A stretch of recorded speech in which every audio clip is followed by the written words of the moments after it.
안녕하세요. UT 플러스 인터랙티브에서 사업 담당을 맡고 있는 김태민 실장이라고 합니다. 오늘 디토랜드에서 만나는 메타버스의 세상을 주제로 메타버스의 사례, 그리고 현재 디토랜드에서 어떠한 일들이 벌어지고 있는지에 대해서 반가운 마음으로 소개할 수 있어서 뜻깊은 시간이 될 것 같습니다. 그럼 시작해 보도록 하겠습니다. 저는 애니메이션 그리고 게임 회사에 약 한 23년 정도 재직을 좀 해왔고요. 그동안 이제 게임 컨텐츠의 개발 그리고 플랫폼의 개발 등 이렇게 다양한 게임과 컨텐츠들을 개발해 오고 있습니다. 그래서 97년도부터 저는 게임 그래픽 디자인에 이제 디자이너로 입사를 했었고요.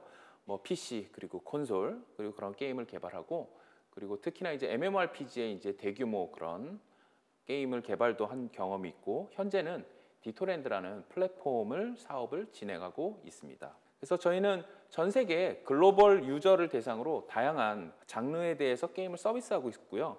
직접적인 저희는 글로벌 유저와 마케팅을 통하고 SNS 관리들을 해나가면서 뭐 5년 이상 장기적인 라이브 서비스를 진행하고 있는 회사라고 보시면 됩니다.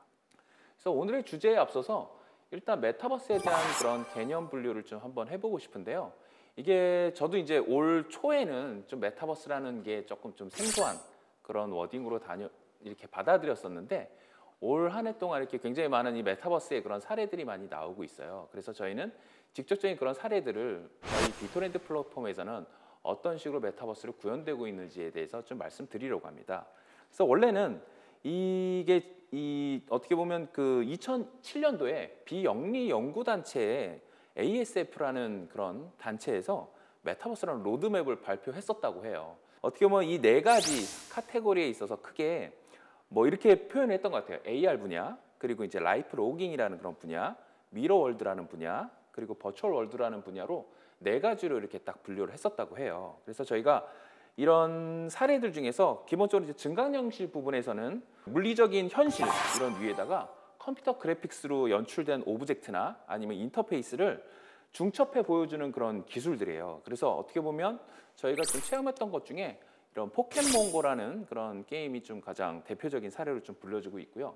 라이프 로깅이라는 것은 저희들이 인간들의 어떻게 보면 일상 정보 그리고 경험 그리고 가상 세계의 그런 것들을 기록하고 저장하고 더 나아가서는 저희들이 이제 공유를 해 나가는 거죠. 그래서 이런 것들을 핵심으로 하는 서비스들은 이제 페이스북이라든가 인스타그램 이런 같은 소셜 미디어 서비스가 이 안에 해당이 될 것이고요. 이 왼쪽 아래에 있는 이제 거울 세계 같은 경우에서는 물리적인 환경에서 그런 가상 세계를 어떻게 보면 최대한 그런 리얼리틱하게 한다고 가깝게 표현하고, 그리고 그곳에서 어떻게 보면 추가적인 정보들을 어떻게 보면 더하는 그런 형태로 서비스되고 있는 것들이 있고요. 이건 어떻게 보면 구글 어스라든가 뭐 이런 지도형 서비스가 어떻게 보면 이런 사례에 좀 해당이 됩니다. 그리고 이런 마지막으로 버추얼월드 쪽은 저희가 어떻게 보면 가장 좀 자신 있는 분야긴 한데요. 가상 세계는 이제 온라인 게임 장르죠. 그래서 예를 들어서 이제 MMORPG 그런 류처럼 현실에는 존재하지 않는 그런 세계를 CG를 통해서 구현된 세계다라고 봐서 어떻게 보면 크게 한 네 가지 분류를 하고 있습니다. 그래서 이런 지금 최근에 이제 이런 트렌드가 많이 메타버스가 많이 워딩되면서 저도 이제 고민을 좀 해봤어요. 아, 이런 가상 세계, 미래 사회 이런 부분들이 저희가 한 수년 전부터 이런 영화라든가 미디어에서 많이 노출이 되었던 게 사실이고요. 뭐 어떻게 보면 1999년에 등장한 이제 첫 번째 매트릭스라는 영화가 좀 있었죠. 인간들의 이제 기억마저 AI에 이제 입력되고 삭제되는 그런 세상을 배경으로 하고 있었고요. 어떻게 보면 이 영화에서는 진짜보다 더 가상 현실을 매트릭스로 구현을 했다고 봅니다. 그 다음에 좀 저도 충격받았던 영화 하나가 2009년도에 있었던 이제 아바타라는 그런 영화가 있는데요. 이때 어떻게 보면은 이런 배경을 판도라라는 그런 외계 위성을 배경으로 한 SF 영화가 굉장히 좀 인기를 많이 끌었고요. 요게 최근에 또 2018년도에 그런 스티븐 스필버그 연출작으로 그 암울한 현실과는 다른 가상현실 오아시스라고 불렸던 것 같아요. 그래서 이 안에서 뭐 어떻게 보면 어디든 무엇이든지 상상하는 것이 모든 것이 가능한 내용을 담고 있는 영화가 있었고요. 이처럼 저는 이런 영화들 그리고 미디어 노출들이 가상현실을 기반으로 한 영화들이 지속적으로 좀 출시되면서 메타버스라는 그런 공간에 들어간 새로운 세계를 경험을 해보고 볼 수 있지 않았나라고 생각이 됩니다. 그래서 저도 이제 올 초부터 이렇게 좀 시장 현황이나 이런 걸 보다 보면 이런 미디어 노출 사례들이 좀 있었어요. 엔비디아의 작년 10월에 이런 엔비디아 이제 젠슨 황이라는 이제 CEO께서 메타버스의 시대가 오고 있다라는 것을 발표를 좀 했었고요. 그리고 넷플릭스의 리드 헤이스팅스라는 이제 분이 넷플릭스의 최대 경쟁자는 포트나이트다라고 해서 이 포트나이트라는 자체는 이 게임에서 이제 파생된 건데 이게 조금 예전에 좀 저 말이 예전에 좀 미디어에서 좀 나왔던 말들이에요. 저희가 이게 기억하실 수 있을 거예요. 나이키의 경쟁 상대는 닌텐도다라는 말이 좀 있었거든요. 근데 이 당시에도 기존의 고객의 시장 점유율에서 지금 시간 점유율을 더 중요시하는 시대로 좀 바뀌었다라는 거죠. 이전에는 이걸 컨텐츠를 즐겼다로 끝나는 게 아니라 요즘은 이 컨텐츠 안에서 얼마만큼 시간을 할애하고 투자하느냐에 따라서 이런 점유율들이 굉장히 좀 차이가 나는 거죠. 그래서 지금은 소비자의 어떻게 보면은 눈과 시간을 뺏기 위해서 굉장히 경쟁들을 많이 심화되고 있다라고 보시면 됩니다. 그래서 대놓고 요즘에는 이제 페이스북에 뭐 너무 유명하죠. 그래서 아예 그냥 이 회사는 지금은 아예 메타버스 회사라고 공경연히 얘기를 좀 하고 있고요. 뭐 어제자 뉴스인가요? 보면 아예 회사명을 좀 메타버스 뭐로 바꾸겠다 그런 움직임들도 뉴스나 이런 것들에서 좀 나온 상태입니다. 그래서 저는 아까 서두에 말씀드렸듯이 이 메타버스 저도 되게 조금 생소했었어요. 개인적으로 솔직히 말씀드리는데 올해 1월부터 좀 많이 알게 됐었고요. 그리고 이 표에 보시는 것 같이 구글 트렌드, 그러니까 이제 검색을 많이 하는 그런 노출 빈도수를 나타내는 표예요. 그래서 보시는 표와 같이 2010년도부터 이렇게 지표를 제가 좀 쭉 봤는데 굉장히 낮은 수치의 검색량과 키워드가 등록이 되어 있는데 작년 어떻게 보면 하반기 한 10월, 11월부터 굉장히 이 메타버스에 굉장히 관심도가 많이 높아졌다라고 보입니다. 그래서 이거를 뭐 이유를 굳이 좀 찾다 보면 제 개인적으로는 좀 저희가 코로나라는 그런 팬데믹의 그런 영향을 받은 어떻게 보면 일상의 변화가 지금 많이 벌어졌죠. 그래서 그런 일상의 변화 그리고 기술적인 발전이 이렇게 맞물지면서 이런 트렌드화되고 이렇게 변화가 좀 되고 있는 것으로 보입니다. 그래서 메타버스가 뭐냐라고 하는 그런 사전적 혹은 그런 것들은 뭐 어느 정도 이제 네 가지 분류에서 나온 거고요. 저는 이제 컨텐츠를 개발하고 서비스하는 입장에서 봤을 때 이런 메타버스화된 게 예전에 서비스를 했던 게 좀 있더라고요. 저도 좀 기억이 나요. 2003년도에 세컨드 라이프라고 이게 서비스가 된 적이 있습니다. 이게 사실 게임업계에서는 저희는 어떻게 보면 기존 서비스되고 있는 메타버스 환경이 기존 서비스되고 있는 그런 온라인 게임 환경과 많이 유사하다고 저는 생각을 해요. 어떻게 왜냐하면 캐릭터를 그 안에서 생성하고 마을이나 아니면 던전들을 탐험하면서 그리고 그 유저들끼리의 커뮤니케이션이 발전하겠죠. 그리고 그 안에는 뭐 어떻게 보면 뭐 게임머니라든가 아니면 소셜 활동 아니면 미션을 클리어하기 위한 공통적인 그런 목표들이 있었다라는 거죠. 그래서 이런 게임 쪽, 이런 온라인 쪽이 어떻게 보면 저희가 메타버스랑 어떻게 좀 많이 좀 유사성이 있다라고 생각이 됩니다. 그래서 어떻게 보면 시초격인 그런 지금 현상이 벌어지고 있는 이런 시초격인 게 세컨드 라이프라는 이런 타이틀이 있었어요. 그래서 이것도 그 당시에 굉장히 파급적으로 굉장히 많이 유명했던 타이틀이고요. 이 이후에는 저희가 이제 친구라든가 뭐 지인 중심으로 소셜 네트워크가 좀 페이스북이나 이쪽으로 바뀌면서 한 몇 년간 서비스가 좀 핫하다가 조금 이런 쪽으로 많이 변화가 됐다라고 좀 보시면 됩니다. 그래서 메타버스가 자꾸 왜 이렇게 유명해졌나 이렇게 저도 이제 막 발췌를 해봤어요. 봤더니 이런 사례들이 많이 있어요. 뭐 유튜브나 뭐 검색으로 보면 많이 나오시죠. 뭐 미국의 이제 트래비스 스캇이라는 이제 래퍼가 이런 포트나이트라는 그런 게임 공간, 가상 공간 안에서 콘서트를 펼쳐진 거죠. 그리고 저희 나라 이제 BTS라는 이제 그룹도 이 포트나이트라는 곳에서 신곡을 발표하면서 온라인 게임상에서 벌어지는 메타버스화된 이런 가상현실에서 실제처럼 벌어지는 것처럼 이런 콘서트 환경이 벌어졌고요. 그리고 이 여기 타이틀 중에서는 조금 좀 고무적인 게 있습니다. 뭐냐면 온라인 게임으로 슈팅 게임으로만 끝나는 게임이 아니라 이 안에는 이제 크리에이티브 모드라고 해서 유저가 직접 이 컨텐츠를 재생산하는 그런 모드가 있어요. 그래서 유저들은 더 이 제작자가 제공한 것 플러스 알파로 보다 더 재미있는 가상 세계를 구현하고 내 마음대로 뭔가 변경하고 변형하면서 더 많은 컨텐츠들이 굉장히 많아지게 되는 그런 것들이 있죠. 그리고 많이 아실 거예요. 로블록스. 예, 이 게임은 굉장히 그 오랫동안 지금 서비스를 하고 있어요. 저희가 알고 봤을 때는 올해 3월 달에 이래 미국의 이제 나스닥에 이제 상장이 되면서 더 유명세가 됐죠. 근데 벌써 이 로블록스는 어떻게 보면 이런 컨텐츠 제작 그런 생태계가 벌써 굉장히 많이 구성이 되어 있고요. 뭐 이런 얘기도 있더라고요. 뭐 1년 사이에 이 회사의 가치가 뭐 7배 이상 굉장히 커졌다. 그리고 굉장히 매출로도 굉장히 많이 앞서 나가고 있는 타이틀입니다. 그래서 이게 로블록스도 제가 한 8년 전부터 이런 프로젝트를 알게 되고 접하게 되고 했었는데 그 전보다 지금은 생태계 구축이 훨씬 더 잘 돼 있습니다. 그래서 그 안에서는 수많은 크리에이터들, 그러니까 컨텐츠 저작자, 뭐 아니면 혹은 게임을 개발할 수 있는 그런 팀이라든가 프로팀들이 굉장히 많이 있습니다. 그래서 이런 분들이 굉장히 더 고도화된, 더 어떻게 보면 실제 게임 개발자처럼 만들어서 컨텐츠를 서비스하는 분들이 많이 있다라고 보시면 됩니다. 그리고 국내 사례 중에는 이렇게 메타버스 검색하면 제페토라는 게 많이 나옵니다. 예. 이건 이제 3D 아바타로 소통하는 어떻게 보면 소셜 플랫폼이라고 보시면 되고요. 이게 좀 글로벌 누적 가입자가 한 2억 명 정도가 넘다 보니까 많이 유명도가 있죠. 뭐 해외 이용자가 뭐 한 90% 정도라서 국내 이용자보다는 좀 해외에서 더 유명하긴 하지만 이 안에서는 이제 각종 그런 브랜드들과의 그런 협업이 돼 있는 것들이 있어요. 그래서 뭐 유명 명품 브랜드라든가 아니면 캐릭터라든가 해서 협업해서 만들어진 그런 가상 공간 내에서 실제적인 팬덤들이 이 안에 들어가서 뭐 소셜 활동을 좀 하겠죠. 그러면서 이제 사진도 찍고 그리고 소셜 네트워크에 또 공유도 하고 하다 보니까 더 굉장히 많은 이용자들이 이용을 하고 있는 플랫폼입니다.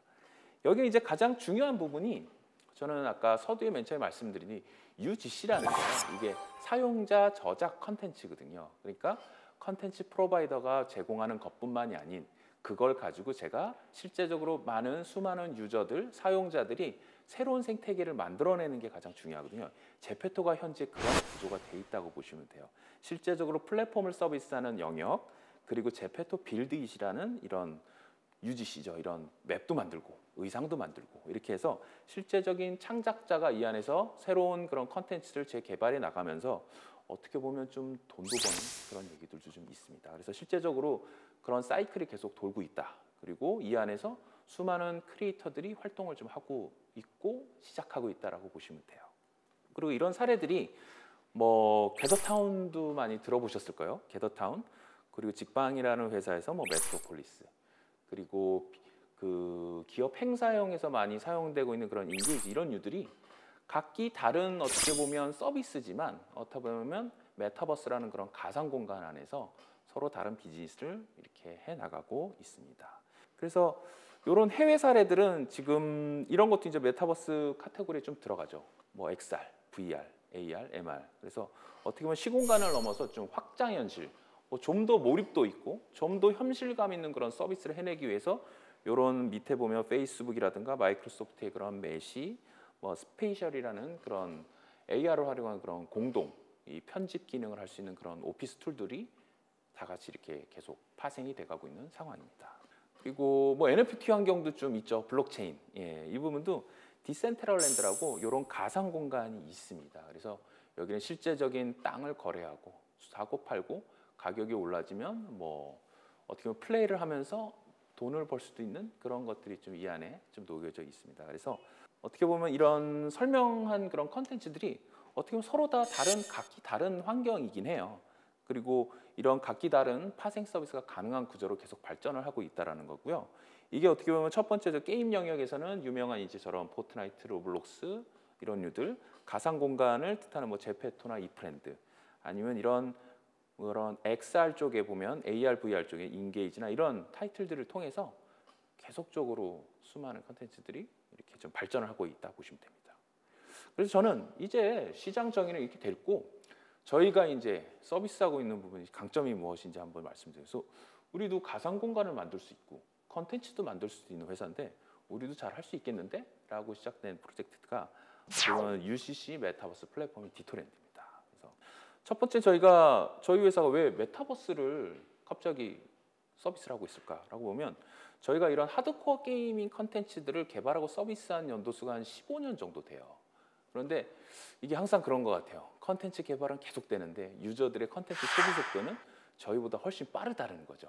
그래서 RPG라든가 MMORPG를 개발하게 되면 최소한 50명 정도의 개발 인원이 필요해요. 그러다 보니까 수많은 인원들이 이런 가상 공간 온라인 게임 서비스를 하기 위해서는 많은 인원들이 필요하고, 즉 어떻게 보면 많은 개발 비용도 필요하다라는 것과 마찬가지거든요. 그거를 하다가 매일매일 이제 컨텐츠 개발을 위해서 너무나 이제 힘을 쓰죠. 근데 저희가 생산하는 컨텐츠 속도보다 유저는 항상 빠르다는 거예요. 그래서 우리가 계속 컨텐츠를 공급하는 것도 방법이겠지만, 이런 UGC 환경에서 유저들이 재생산하는 컨텐츠를 같이 플랫폼화하는 서비스를 주력으로 하자라고 생각해낸 게 디토랜드라고 보시면 돼요. 두 번째는 이거죠. 아까 지금 방금 전에 제가 말씀드린 게 결국은 시간을 좀 우리의 편으로 만드는 방식이거든요. 그러니까 계속 찍어내고 만들고 이런 것도 당연히 해야 될 업무 중에 하나지만은, 유저가 재생산하는 컨텐츠를 같이 버무리게 되면 이런 컨텐츠의 그런 소비 속도가 훨씬 더 풍부해지고 할 수 있는 게 좀 길어진다는 거죠. 그래서 저희는 이런 지표를 좀 생각을 해요. 뭐 일반적인 이런 게임 지표가 갑자기 런칭한다고 광고들 많이 보셨죠? 사전 예약도 하고, 막 미디어에 막 TV에 막 광고도 하고, 연예인도 나와서 뭐 이런 것들을 하잖아요. 그때 이제 순간적으로 앞부분에서 좀 많은 모수를 합니다. 사전 예약 이런 것들을. 그래서 런칭을 한과 동시에 많은 수많은 유저가 탁 컨텐츠를 즐기러 이제 우르르 몰려오죠. 그러면서 업데이트하고 조금 지표 내라고 탑 게임과 또 경쟁하고, 이런 시간이 쭉 가다 보면 결국에는 저도 개인적으로 막 10년, 20년 서비스하는 그런 컨텐츠를 개발하고 서비스를 하고 싶지만 수많은 경쟁자들이 계속 생기잖아요. 그러다 보니까 저희는 어떻게 보면 1년, 2년 내에 새로운 타이틀을 매번 내야 된다는 그런 부담감도 어떻게 보면 좀 없지 않아 있는 거죠. 근데 오른쪽이 이제 로블록스의 이제 지표인데, 이걸 보시게 되면 꾸준히 유저 수가 늘어가는 걸 볼 수 있어요. 그래서 저희는 처음엔 어떻게 보면 유저 수가 조금 적더라도 이런 플랫폼에 대한 그런 UGC 컨텐츠를 만들 수 있는 그런 생태계를 구축해 놓으면 수많은 플레이어들이 나중에는 이렇게 많이 진행될 것이다라고 생각하고 지금 진행을 하고 있습니다. 뭐 UGC라는 그런 뭐 사전적 의미는 여기 보면 유저 컨텐츠를 제작을 참여한다는 거예요. 이게 이 사례들이 저희가 뭐 스타크래프트나 뭐 MOD 이런 것도 다 어떻게 보면 유저들이 재생산해내고 재파생되어 있는 그런 컨텐츠들이에요. 그래서 저희는 이런 그런 아바타, 그리고 같이 플레이하고 쉐어할 수 있는 그런 점들, 그리고 UCC, UGC 그런 환경에서 선순환 구조가 될 수 있도록 저희가 진행을 하고 있습니다. 어떻게 보면 이런 유튜브랑도 어떻게 보면은 비교를 할 수 있겠죠. 유튜브도 어떻게 보면 1인 방송 컨텐츠로 처음에 시작을 했고, 뭐 지금은 뭐 수많은 뭐 팀과 스트리머들 뭐 막 움직이죠. 기획도 하고 막 이런데, 처음에는 어떻게 보면 간단하게 자기 혼자도 이런 컨텐츠를 만들어서 방송을 송출할 수 있다라는 장점이 굉장히 있는 거죠. 이것처럼 저희도 이런 공간 컨텐츠, 뭐 가상 이런 세계에서 실제적으로 이런 컨텐츠들을 만들고 소비할 수 있는 플랫폼화가 되어 있다고 합니다. 그래서 이걸 보면 생각을 해보는 거죠. 저희는 이제 3D로 돼서 아바타가 들어서 가상 공간에서 활동을 하는데 어떻게 보면 세미나도 할 수 있고, 회의도 그 안에서 벌써 할 수 있는 거고요. 그리고 온라인 가상 전시도 할 수 있는 거고요. 뭐 e스포츠, 뭐 팬미팅 못하는 게 없는 거죠. 그래서 특별히 뭔가 특정 컨텐츠에 한정 짓지 않은 그런 UGC 플랫폼으로 될 수 있도록 방향을 가고 있다고 보시면 돼요. 이게 다음은 지금 저희가 최근에 지금 그 CJ ENM과 이런 가상 온라인 전시, 뭐 드라마 IP, 예능 IP와 접목된 그런 메타버스, 테마파크형 메타버스를 지금 현재 서비스를 하고 있습니다. 이거는 이제 저희가 3D 아바타로 저기 플레이어들이 이제 코스튬을 다 입죠. 그러니까 원하는 대로 의상, 뭐 상의, 하의, 헤어스타일 뭐 이런 것들을 다 자기 개인적으로 이제 개성 있게 이렇게 표현을 해서 이 가상 공간에 들어온 거고요. 요 날은 특정 이제 스트리머가 좀 들어온다고 해서 앞에 입고 이제 사람들 막 기다리는 거예요. 그래서 실제적으로 유튜브에서도 방송을 하고 있는 것을 저희가 실제들이 가상 공간에 옮겨서 동시 송출도 가능한 구조입니다. 그래서 이렇게 유저들이 빠글빠글대면서 이 스트리머들을 좀 기다리는 환경이라고 보시면 돼요.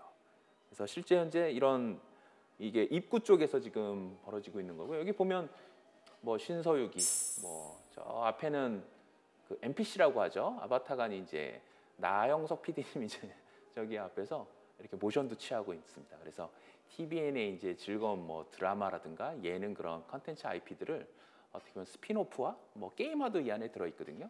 그래서 가상 공간, 게임 이런 것들을 토탈적으로 테마파크 형식으로 저희가 구성되어 있는 공간이라고 보시면 됩니다. 그리고 이런 시도들이 저희가 좀 있어요. 이런 IP들을 활용해서 보면 이런 이게 바깥에서는 화면이요. 바깥에서는 자기가 개성 있는 그런 아바타를 다 입고 들어왔는데 요 부스, 슬기로운 의사생활의 부스만 딱 들어가면 옷이 이제 딱 변경이 자동으로 됩니다. 그리고 저 안에 들어가면 이제 콘서트를 할 수 있는 그 구구즈 밴드 있죠. 그 안에 들어가게 되면 자동으로 그 드라마에서 유명했던 그런 OST가 자동으로 이렇게 흘러나옵니다. 그래서 어떻게 보면 이 드라마에 대한 팬덤 뭐 이런 분들이 들어오셔서 뭐 추억을 한번 더 공유한다거나 사진을 찍는다거나 저희도 똑같습니다. 사진도 찍어서 이렇게 온라인상으로 게시를 할 수 있는 그런 기능들이 있거든요. 그런 것들을 제공하면서 유저들이 이 안에서 커뮤니케이션하고 하는 공간이라고 봅니다. 요거는 저희가 오른쪽 이제 지리산이라고 썼는데 이게 이제 저희가 게임화를 한 거예요. 그래서 어떤 특정 이 드라마의 중요한 그 배경 공간이었던 해동분소라는 게 나옵니다. 그래서 거기에서부터 어디까지 가는 탐험을 하는 그런 모습을 옆에 이렇게 게임화를 좀 한 거고요. 여기는 좀 이벤트가 좀 있다 보니까 앞에 맨 앞에 이제 랭킹 보드가 있어요. 리더보드 이렇게 순위가 있거든요. 그거를 활용해서 유저들, 사용자들은 내가 제일 빨리 가야지라고 계속 지금 도전하는 거예요. 그래서 이게 앞에 랭킹 보드를 두고 이런 드라마, 이런 IP와 접목을 해서 이런 게임화도 저희는 이 메타버스 공간에서 구성을 할 수 있다는 거죠. 이 영상은 좀 같이 좀 보겠는데요. 왼쪽은 저거죠. 그 TVN 이 채널에 캐릭터가 증명이라고 있습니다. 그게 월화수목금토일로 된 이제 귀여운 그런 캐릭터가 있는데요. 그 캐릭터들의 소재로 배경 테마를 꾸미고 그 배경 테마에서 벌어지는 그런 이런 게임들을 같이 접목을 하는 거죠.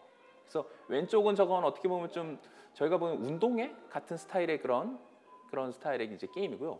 오른쪽은 이제 놀라운 토요일이라고 원래는 이제 예능에서 이제 주간식으로 나오죠.